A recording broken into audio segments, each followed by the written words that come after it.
It was a cold April night in New York City. The year was 2000.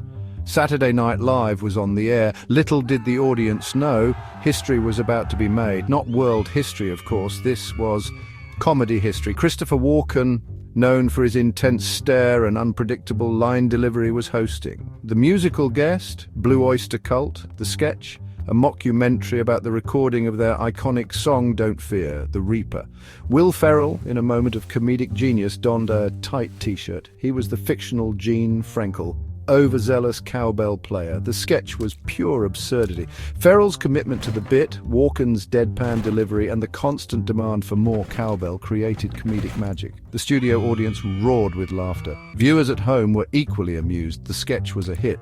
But no one, not even Will Ferrell himself, could have predicted the cultural phenomenon it would become. This wasn't just a funny sketch, it was a moment that transcended late-night television. It wormed its way into the public consciousness.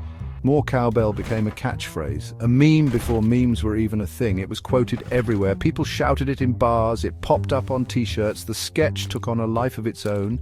And at the center of it all was Christopher Walken, the man who uttered those immortal words, "I got a fever and the only prescription to subbed is more cowbell." Christopher Walken, a respected actor with a long and storied career, was suddenly synonymous with cowbell. He famously joked that the sketch ruined his life. Of course, he didn't mean it literally, but the impact of more cowbell on his public persona was undeniable. Suddenly, he was recognized everywhere he went. People would shout more cowbell at him on the street. Fans would bring actual cowbells to his Broadway shows, ringing them during curtain call. Walken, ever the professional, took it all in stride. He even reportedly found the whole thing quite amusing. But one can't help but wonder what went through his mind. This serious actor, known for his roles in films like The Deer Hunter and Pulp Fiction, was now forever linked to a goofy, over-the-top comedy sketch.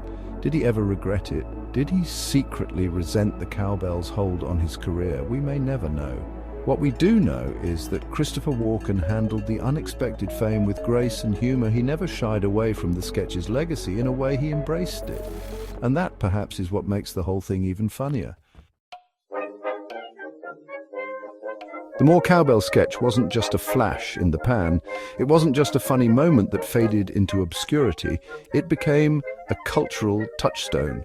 It's a perfect example of how a simple idea, executed brilliantly, can have a lasting impact. The sketch has been referenced countless times in movies, TV shows, and even political speeches. It's been parodied and imitated ad nauseum.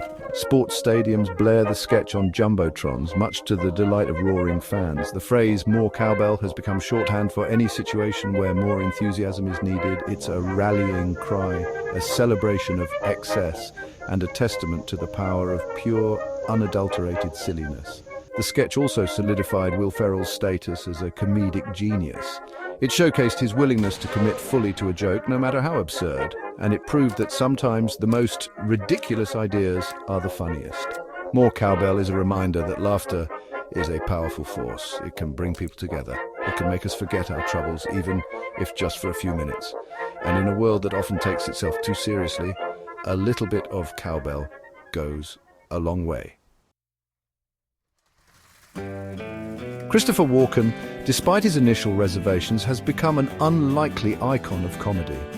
The More Cowbell sketch, rather than defining his career, has added another layer to his already fascinating persona. He's a man who can seamlessly transition from intense dramatic roles to light-hearted comedic turns. He's a master of his craft, unafraid to embrace the unexpected. And while he may never fully escape the shadow of the cowbell, one gets the sense that he's okay with that. After all, there are worse things in life than being remembered for bringing joy and laughter to millions. So the next time you hear the clang of a cowbell, take a moment to appreciate the legacy of More Cowbell. It's a reminder that sometimes the best things in life are the most unexpected. And it's a testament to the power of comedy to bring us together, one cowbell clang at a time. Christopher Walken may be the reluctant king of cowbell, but his reign is one we can all celebrate.